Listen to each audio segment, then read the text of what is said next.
Well, it's Monday. I'm exhausted, as it were. And thought maybe you all could give me some advice as a teacher of high school students who has a lot of kids in the class. Now look, I'm gonna be quite honest with you. I want to be clear about how much I'm not complaining because I've had things be a lot worse, and I think I've got really good kids this year.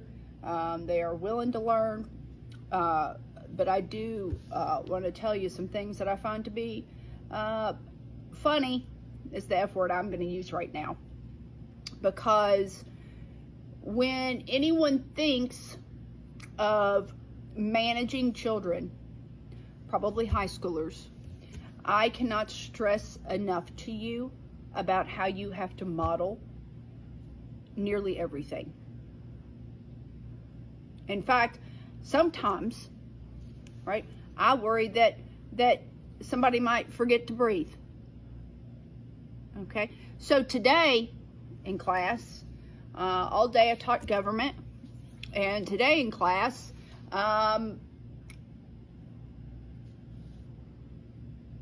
we talked about Thomas Hobbes and John Locke, two old dead white dudes that were very important to social contract theory.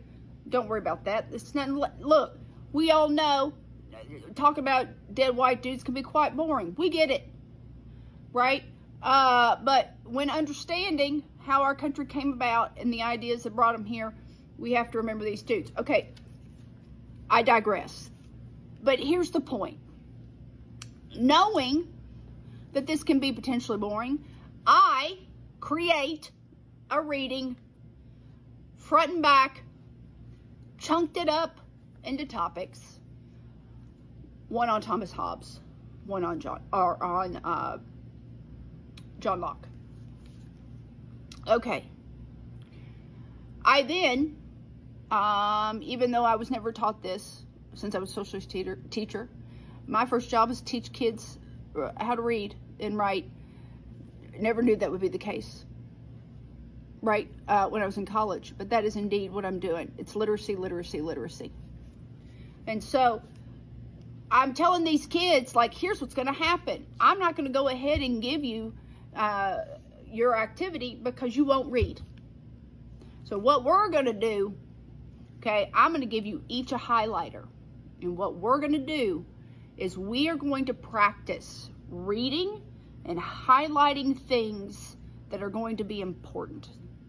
So I give them all a highlighter, right? And I say, okay, what we're going to do, everybody follow along. Okay, I'm going to read out loud in the first paragraph, and then we're going to discuss what should we highlight. So I do it, and then I say, what should we highlight? And people say a couple things, and I'm like, perfect, let's highlight it. And everybody sits and looks at me. Okay, let's highlight it now. Okay, let me explain what we're doing. We are going to take this as a highlighter, and this is the end of the highlighter. Okay, we just sit. So let's just highlight that we said that we're going to do. Now, God forbid there's a picture in the corner when a kid has a marker, because you've just lost them.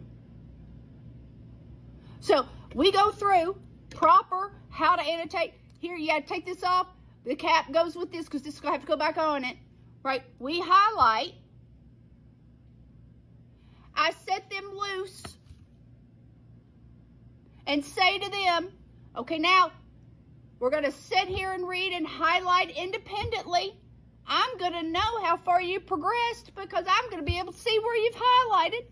And after I set them loose, I will have you know I had a boy in the front row who started coloring his desk orange.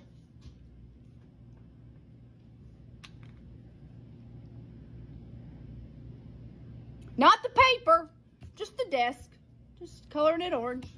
I said,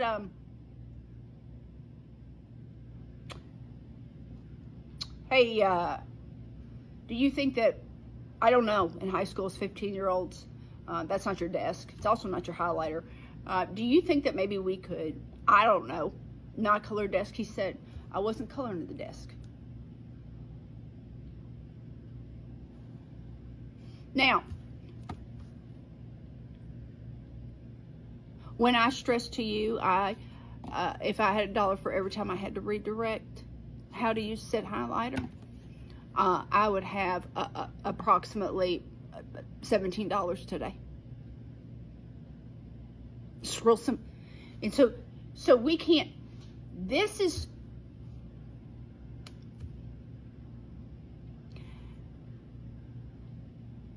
color in the desk. And if they ain't coloring the desk, right, they're coloring a picture. I can't even give them something remotely. God forbid I put George Washington, okay, on a piece of paper to accompany their worksheet. It's like a free coloring page. So I just wanted to tell you. Now, I had that fella clean my desk, but if we could just do the kids color on the furniture at the house?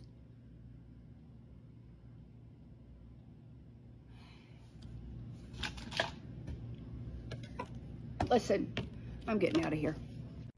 So this teacher is teaching 15-year-old students. Now, we've all been in school, we've all been distracted, but what's being talked about here is completely different. She's saying that the kids will not understand the reading, so she has to put it in a simple, easy to follow instructions and then go through things with a highlighter. But the students, they don't even know how a highlighter works. They don't even know how to put the cap from the front of the highlighter onto the back of the highlighter. She even says it takes 17 different times of instructions just to get the kids to use the highlighter correctly. I mean, that is wild, and we should all be very concerned for our country. I mean, this is a future right here. If we look at the comments, let's just see what they have to say. No child left behind, left all of them behind. Let's normalize retaining kids instead of bragging about graduation rates. That's a good idea. I'm super nervous about the future, honestly. Everyone outside of education needs to be very, very concerned. This, in a nutshell, is teaching. I literally had to show a 6th grader how to cut something out with scissors today. This is incredibly accurate. I taught at every grade level. I taught 4th grade for many years. I moved to 6th grade. I was going over how to write plural possessives. A student that I taught in 4th grade raised their hand and said, I've never seen this before in my life. I looked at her and said, yes, you have. I taught you in 4th grade. There is no retention. And I've seen a lot of videos of teachers who have said this exact same thing. There is no retention. The students just cannot comprehend and retain anything that they're being taught. And if you look at this woman, you can just tell, like, she is shocked. She's had enough. She can't believe how little these students are learning or how little they know. And this is not okay. I mean, you can just see it on her face. This is not okay.